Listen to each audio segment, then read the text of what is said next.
All right, now protests continue in Dhaka over the death of a youth leader of the country's 2024 pro-democracy uprising. And to tell us more about what is unfolding at this moment in Bangladesh and why is there so much unrest at this moment, we're joined on this broadcast by Mr. Mohibul Hassan Chaudhry Naufel, who has served as a former education minister in the Sheikh Hasina cabinet. Mr. Naufel, thank you very much indeed for joining us here on WION. Now, at this moment, there is a lot of unrest that is unfolding in Bangladesh. Give us a sense of what's actually driving this unrest. You see, this unrest that has begun in the last 24 hours was carefully planned by the government itself. The sitting minister of the government, who just resigned 48 hours ago, Mr. Mahfouz, the information minister, he has gone out in the public and demanded blood for blood, dead body for dead body, and has called his extremist followers to attack homes of Awami League activists. And his lieutenant, his second man, has gone even one step ahead and said that all the Indian missions across the country should be attacked and the Indian envoys from Bangladesh should be sent back, should be withdrawn from Bangladesh. Right. And after this incitement, across the country, secular liberal establishments, including Indian High Commission buildings, have been attacked. In my hometown in Chittagong, the High Commission was attacked, but the people, the local people, did resist it. So if the government was sincere, first of all, they would not have called for people to come out and take revenge post the attack on this another firebrand, quite obnoxious political element, Mr. Hadi. Right. If they had not done so, things wouldn't have been this bad. But it is premeditated, it has been directed and almost assisted by the government establishment there. Right. Now, the fact that these attacks have happened against certain Indian establishments and Indian interests in Bangladesh, do you think this is something that is happening organically, or is this being orchestrated by those who are in power at this moment in Dhaka? Not just orchestrated, but the legal regime there are being assisted by officials of Pakistan intelligence. It is public record. It's not something I'm making up. Right. Generals from Pakistan Army had been visiting Bangladesh in the last 15 months, almost every month. We've seen Lashkar-e-Taiba LET's head claiming that they have sent their operatives to Bangladesh Right. to train the Mujahideen, in their words.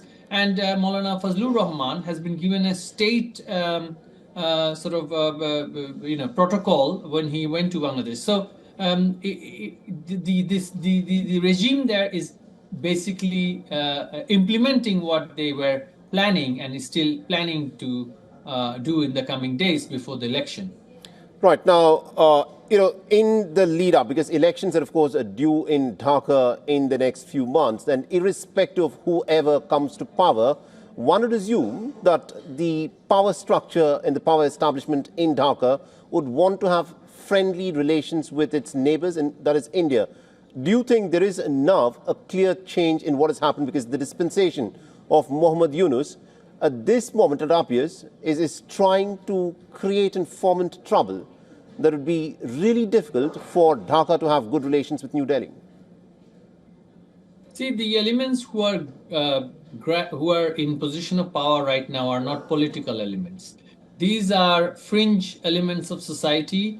The army, as a kind of a last resort, made a compromise with the extreme right of our politics and have allowed Mr. Yunus to take charge. And straight after taking charge, Mr. Yunus has brought in these extremist elements in the government, have banned the Awami League, and after banning the Awami League, there is obviously a political vacuum.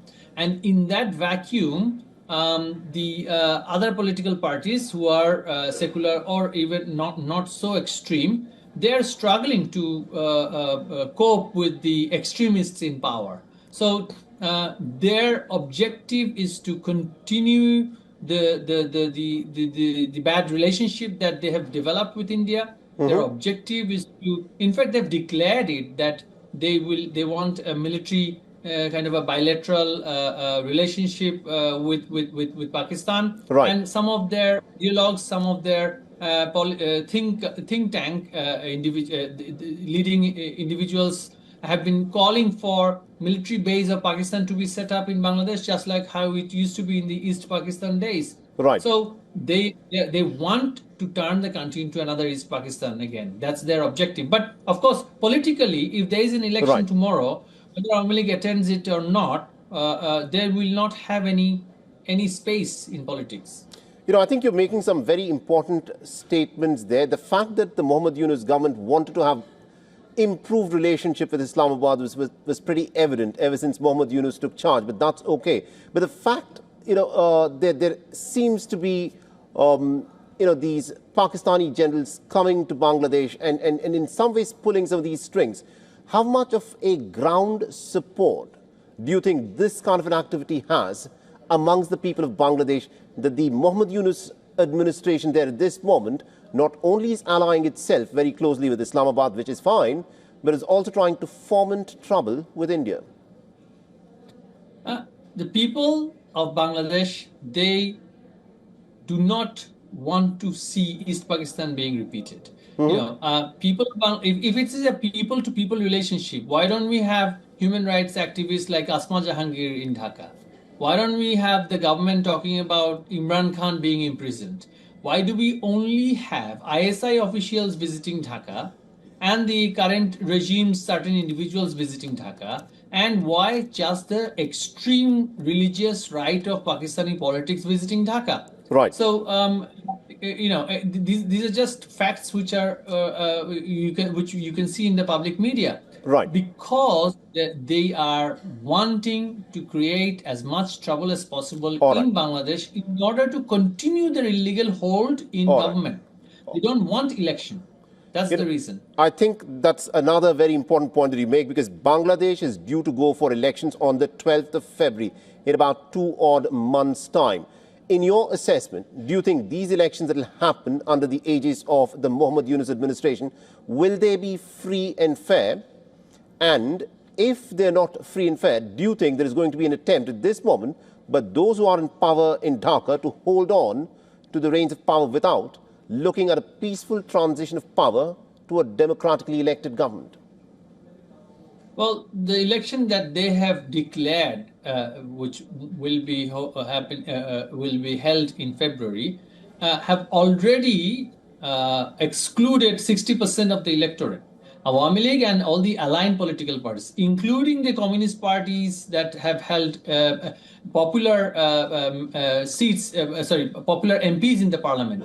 So effectively, they have banned almost 60% of the electorate. So it is prima facie one-sided. So even though it is one-sided, and the victory or whatever the result that there will be is actually a negotiated outcome, rather than a popular vote, even then these elements, the ones who are in power now, feel that they will become insignificant. In that kind of a negotiation, they will become insignificant. They are keeping themselves relevant and significant in politics. That's what they're trying to do now by flexing their muscle, and by showing and projecting their close relationship and alignment with Pakistan intelligence.